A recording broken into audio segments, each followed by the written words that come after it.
नमस्कार। आप सबका पोर्ट भरे क्लासेस में स्वागत है। क्लास 11th कक्षा 11वीं सीजी और सीबीएसई के कॉमर्स के स्टूडेंट्स के लिए मेरी अकाउंटेंसी की नियमित क्लास, रेगुलर क्लास यूट्यूब में चल रही है, जिसमें आप सब शामिल हो सकते हैं। इसके लिए आपको YouTube में अशोक पोर्टभरे सर्च करना है और रेड कलर से सब्सक्राइबर लिखा है, उसको पुश कर देना है, तो आप मेरी क्लास में शामिल हो जाएंगे। और जो नए स्टूडेंट्स हैं, नए बच्चे हैं, जो अभी पहला इस वीडियो को देख रहे हैं, तो आप लोगों को इसके पूर्व के वीडियो देखने पड़ेंगे, तभी आपको आगे की क्लास समझ में आएगी। इसलिए आप मेरे YouTube चैनल में सर्च करेंगे तो वहां पे आपको प्लेलिस्ट दिखाएगा, तो प्लेलिस्ट में आप जाएंगे और प्लेलिस्ट में कक्षा 11वीं CG CBSE accountancy new video लिखा हुआ है। उसमें मुझे 5-7 जो भी वीडियो इसके पूर्व के मैंने अपलोड किया हूं, वहां पे आपको अवेलेबल है। तो आप 1 नंबर वीडियो से देखेंगे स्टार्टिंग से, तो स्टेप बाय स्टेप आप देखते जाइए, तो आप यहां तक जल्दी ही पहुंच जाएंगे और आपको पीछे का भी अच्छे से समझ में आ जाएगा। तो चलिए आज देखते हैं। आज का हमारा जनरल एंट्री ही में, जो जनरल एंट्रीज के पूर्व के वीडियो में मैंने सिखाया था आपको पंजी प्रविष्टियां बनाना, उसी में हम जा रहे हैं कंपाउंड एंट्री, संयुक्त प्रविष्टियां, मिश्रित एंट्रियां, जिसको इंग्लिश में हम कंपाउंड एंट्री या ज्वाइंट एंट्री के नाम से भी जाना जाता है। तो कंपाउंड एंट्रियां कब की जाती है? तो इसमें अगर आप 2 शर्तें पूरी कर रहे हैं, तो आप अलग अलग एंट्रियां पास ना करके उसकी एक ही डेट पे कंबाइंड एंट्री पास कर सकते हैं। अर्थात हम कहेंगे हमारी है जब सौदे ट्रांजैक्शंस की तिथि डेट एक हो, मतलब एक ही तारीख में एक से अधिक सौदे हुए हैं। दूसरी कंडीशन है जब ट्रांजैक्शंस में सौदे में एक पक्ष वन साइड बार बार डेबिट या क्रेडिट हो रहा हो। अगर कोई वन साइड बार बार रिपीटेड हो रहा है, या तो डेबिट हो रहा है बार बार, या तो क्रेडिट हो रहा है, तब ऐसी स्थिति में अगर दोनों शर्तें पूर्ण हो रही है, तो आप अलग अलग एंट्री ना पास करके कंपाउंड एंट्री, संयुक्त प्रविष्टि आप पास कर सकते हैं, आप बना सकते हैं। एग्जाम्पल के रूप में हमको यहाँ कहता है 1 जनवरी 2021 को राजेश ने 50,000 रुपए नगद व 30,000 रुपए के फर्नीचर से व्यापार प्रारंभ किया है। तो अब यहाँ पे हम सिंपल देखें तो हमारी 2 एंट्रियां बन रही है। एक एंट्री सिंपल बनती है हमारी, आपने क्या लगाए हो, 1 तारीख को 1 जनवरी को आपने कैश लगाए हो, एक एंट्री बनेगी कैश अकाउंट डीआर। किसके लेखे से? आपने कौन लगाया? मालिक लगाया है, तो टू कैपिटल अकाउंट। फिर एक एंट्री बनेगी फर्नीचर लगाया इसने, तो furniture account DR to capital account. और राशि में हमारी आ जाती है यहाँ पे 50,000 और 30,000। तो यहाँ पे आप देखेंगे तो यहाँ पर डेट सेम है, दोनों का 1 जनवरी है, एक ही तारीख को दोनों ट्रांजेक्शन हुए हैं। और एक पक्ष अर्थात यहाँ पे कैपिटल अकाउंट बार बार क्रेडिट हो रहा है, बार बार रिपीट हो रहा है, इसलिए जो कंपाउंड एंट्री बनेगी, ज्वाइंट एंट्री बनेगी, उसमें कैपिटल को हम 2 बार ना लिख करके क्या लिखेंगे, एक ही बार लिखेंगे। जैसे हमारी सही एंट्री बनेगी इसकी कंपाउंड एंट्री 1 जनवरी, यहाँ अपना कैश अकाउंट डीआर, ये अलग अलग है, cash account DR, furniture account DR to capital. और यहाँ पे कैश के लिए 50,000 रुपए और फर्नीचर का 30,000 रुपए। इस तरह से टोटल 80,000 रुपए राजेश ने बिजनेस में इन्वेस्ट किया है। तो उसकी कैपिटल अकाउंट में कितनी अमाउंट आएगी? 80,000। नरेशन लिख देंगे, being business started with cash and furniture. तो इसने नगद और फर्नीचर से व्यापार प्रारंभ किया।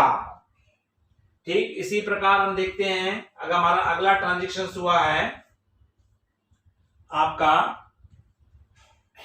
यहां पे बोलता है उधार माल खरीदा, गुड सोल्ड फॉर क्रेडिट, सरस से 3,000 रुपए, रजत से 4,000 रुपए, भगत से 2,000 रुपए।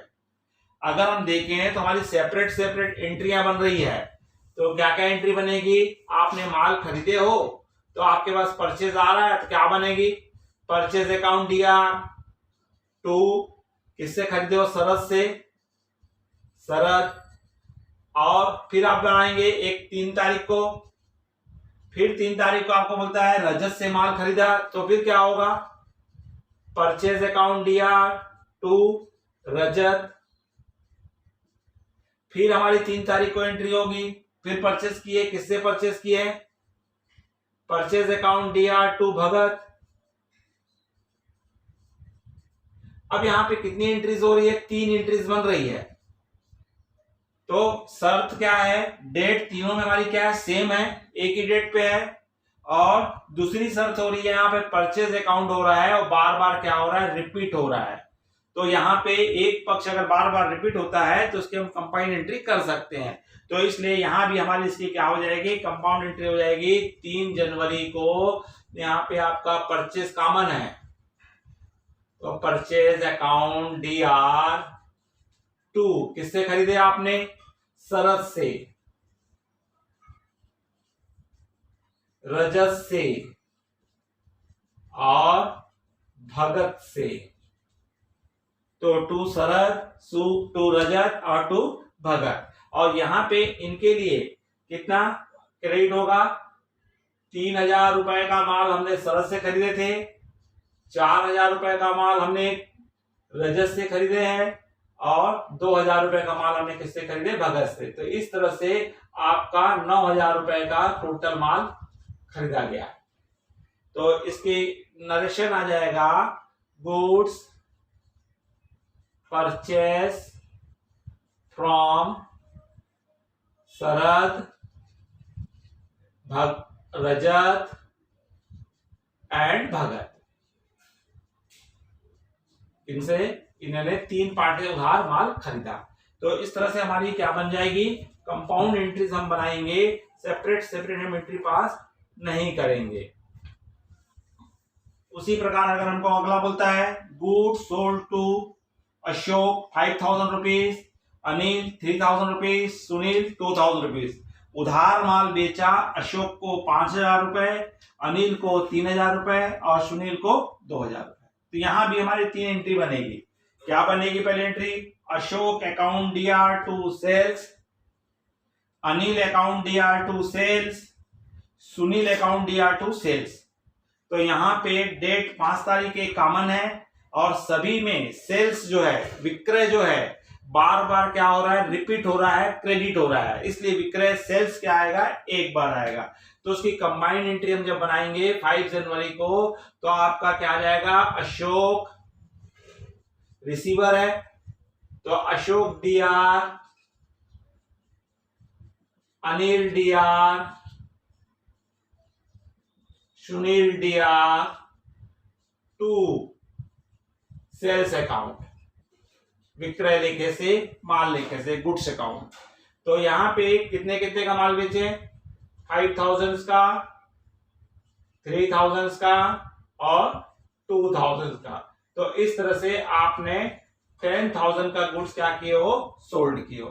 तो यहाँ पे नरेशन लिख देंगे, goods sold to Ashok, Anil and Sunil for credit.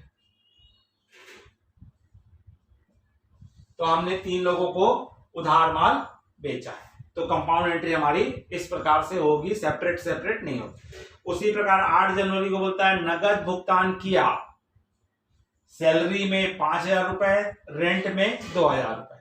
तो इसकी हम एंट्री बनाते हैं। तो सैलरी हमारा नाम मात्र अकाउंट है, नॉमिनल अकाउंट है, और नॉमिनल अकाउंट का रूल है एक्सपेंसेस एंड लॉसेस को क्या करते हैं, डेबिट करते हैं। अगर आप सैलरी और रेंट दे रहे हो तो आपके लिए एक्सपेंसेस है, और एक्सपेंसेस के रूप में आपके पास से क्या जा रहा है, कैश जा रहा है। तो इसकी सेपरेट एंट्री अगर बनाएंगे तो 8 जनवरी को सैलरी अकाउंट दिया टू कैश, दूसरी एंट्री बनेगी रेंट अकाउंट दिया टू कैश। तो इसमें कैश क्या आ गया, कॉमन आ गया। तो उसकी सेपरेट एंट्री हम बनाएंगे 8 जनवरी को सैलरी अकाउंट दिया, रेंट अकाउंट दिया टू, क्या दिया आपने, कैश दिए, कैश अकाउंट। अगर चेक से दिए होते तो टू बैंक लिख देते। तो यहां लिख देंगे paid to salary and rent. कितना पेड किया आपने, 5,000 रुपए और 2,000 रुपए। तो इस तरह से आपने कितना पे कर दिए, 7,000 रुपीज आपने क्या किए, पे किए। आपके पास से 7,000 रुपए क्या जा रहा है, कैश जा रहा है। ठीक उसी प्रकार हमको कहता है 15 जनवरी को रिसीव कैश, नगद प्राप्त हुए, ब्याज के 5,000 रुपए, कमीशन से 3,000 रुपए। तो यहाँ पे कैश मिल रहा है।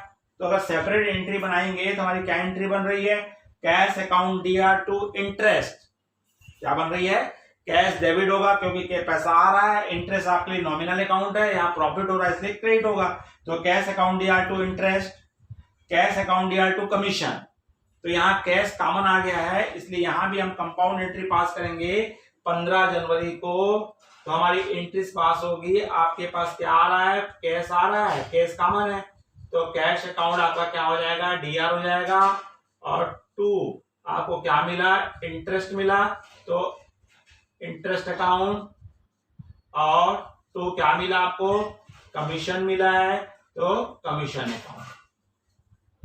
तो इस तरह से 5,000 रुपए आपको इंटरेस्ट का मिला, 3,000 रुपए आपको कमीशन का मिला। तो इस तरह से 8,000 रुपए आपके पास इनकम के रूप में रिसीव हुआ है, 8,000 रुपीज। यहां नरेशन लिख देंगे, रिसीट कैश फॉर, किस चीज के लिए मिला है, इंटरेस्ट का, इंटरेस्ट एंड कमीशन। तो इस तरह से आपकी एक क्या बनती है, कंपाउंड एंट्री बनाई जाती है, जॉइंट एंट्री बनाई जाती है, मिश्रित प्रविष्टियां बनाई जाती है। ये आप उसी सब कंडीशन में आप बना सकते हैं, उसी कंडीशन में बनाएंगे जब प्रश्न में तारीख एक ही हो, एक ही दिन में, एक ही डेट में आपका वो ट्रांजेक्शन हुआ हो, और उस ट्रांजेक्शनों में एक पक्ष बार बार अगर रिपीट हो रहा है, या तो डेबिट हो रहा था, जैसे इसमें हमारा कैश कैपिटल क्रेडिट हो रहा था बार बार, इसमें हमारा परचेज बार बार डेबिट हो रहा था, इसमें हमारा सेल्स बार बार क्रेडिट हो रहा था, इसमें कैश क्रेडिट हो रहा था, इसमें कैश डेबिट हो रहा था। तो जब कॉमन जो रहता है सब में, तो उसको एक ही बार लिखा जाएगा, क्योंकि गणित का रूल है कि अगर हमको बोला जाता है x इंटू x, तो हम इसको x क्यू लिखते हैं। तो ठीक वही कॉन्सेप्ट यहाँ भी अडॉप्ट किया जाता है। तो बच्चों ये तो आपका क्या था, कंपाउंड एंट्रीज। अगले वीडियोस में मैं आपको बताऊंगा डिस्काउंट्स के बारे में, बताऊंगा कि ट्रेड डिस्काउंट क्या है और कैश डिस्काउंट क्या है, उसकी किस प्रकार से एंट्रियां पास की जाती है। अगर आपको ये वीडियो अच्छा लगा होगा तो लाइक कीजिए, और अपने अधिक से अधिक साथियों को शेयर कीजिए, और अगर आप इस चैनल में नए हैं तो तुरंत सब्सक्राइब कीजिए और मेरे क्लास में शामिल हो जाइए। और आपने अंत तक इस वीडियो को देखा, इसके लिए बहुत बहुत धन्यवाद। पुनः अगले वीडियो में अपनी भेंट होगी। नमस्कार।